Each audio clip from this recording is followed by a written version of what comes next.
Hey everybody, Jeff here from Demise of Time, and today I'm going to be taking a look at one of my favorite albums, Over-Nite Sensation by Frank Zappa and the Mothers of Invention. You'll notice I do have this one on vinyl, and the artwork is very, very cool. Lots of different stuff going on. The condition I have this in is not great. You got some wear there, wear on the front. Not horrible, but not ideal either.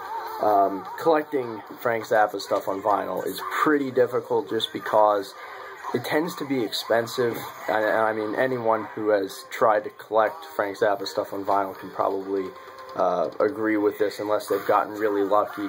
You'll have a tough time finding most of his stuff for cheaper than $15 or $20, but I keep an eye out at yard sales and record stores and things like that, and whenever I come across a cheap Frank Zappa album, I definitely get it. I think I got this one for only $3 or $4 at one point, which definitely was a great deal, even though the condition is not perfect. So it is a gatefold.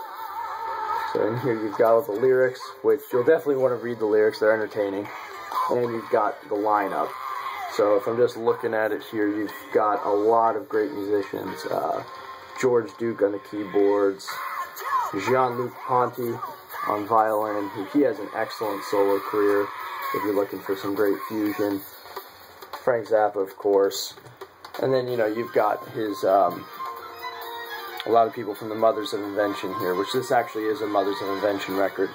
But, Ruth Underwood, Ian Underwood, the Fowlers on bass and trombone. So, a lot of fun to listen to this album. In terms of musicianship at least, you don't get a whole lot better than this. And I believe this was released in 1973. I'll double check. Yeah, 1973. So this would have definitely sounded unique back then, which now I guess is 40 years ago. But it still sounds unique today. There's really not any other musician I can think of that aimed to do what Frank Zappa did in terms of his art.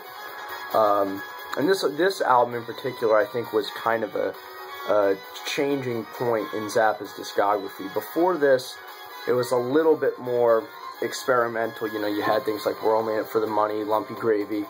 But with this album, he experimented a little bit with getting things on the more commercial side. I mean, this isn't a commercial album at all if you're trying to compare it to your average pop album or anything. But it does have a lot of hooks. Most of the songs are fairly conventional in the way they're structured, and a lot of the music is centered around kind of funky bass lines, hard rock riffs, bluesy stuff.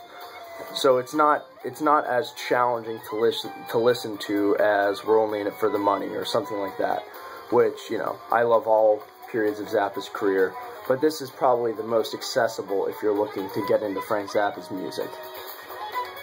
And of course, it's great too. This is only 7 songs, and I think it only adds up to about 33 or 34 minutes, so it's a brief album, but I can't think of too many releases out there that are more fun to listen to. And obviously part of that is due to the lyrics. Zappa's lyrics are notoriously kind of explicit and politically geared. Politically, there's not a whole lot going on here. I don't think any of the tracks are as political as some of his other stuff, like, We're Only In It For The Money, which deals with the whole hippie movement and whatnot. But this album is more explicit. This is one of his first albums to really deal with a lot of the stuff that would characterize albums like Joe's Garage or The Man From Utopia. You've got a song on here about, like, having sex with poodles. You've got tracks about prostitution. So, it's, if you're into humor in your music, you'll definitely like this one. There's a whole song dedicated to dental floss, so it's out there. But, and it's fun. This entire album is fun to listen to, and I've listened to it dozens of times, and every time I take it out, I have an absolutely great time. I enjoyed this album years ago on CD, but I do finally have a vinyl copy, which I like a lot. And this was released on Zappa's Discreet label, which I have a few other releases on this label. So, you know, record's in good shape and everything. And right now we're listening to 50/50, by the way, which this song is one of the funkier tracks on the album. It's got lots of cool church organ things going on. And here you've got horns and everything. So, an immensely entertaining album. Highly recommended to pretty much anybody watching this who has an open mind towards music. Superb album, Over-Nite Sensation by Frank Zappa. Check it out on vinyl, on CD. I think his stuff is even on iTunes now. But no matter what, make sure that this album gets in your collection because it is good. So, Jeff here, thank you for watching, and if you like this video, be sure to give it a thumbs up, comment below, and subscribe to my channel if you want to get more of my content. Thank you.